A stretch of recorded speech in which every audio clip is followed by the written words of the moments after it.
13 September পর্যন্ত চালানো অভিযানে মোট ২১,৩৩৯ জনকে আটক করা হয়।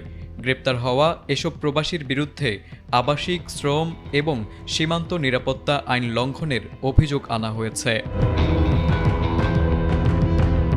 পরিসংখ্যান অনুযায়ী গ্রেপ্তার হওয়া ব্যক্তিদের মধ্যে ১২,৯৫৫ জন আবাসিক আইন ভঙ্গ করেছেন, অন্যদিকে ৪,১৯৮ জন অবৈধভাবে সীমান্ত অতিক্রম করেন এবং ৪,১৮৬ জন শ্রম আইন লঙ্ঘনের অভিযোগে আটক হন।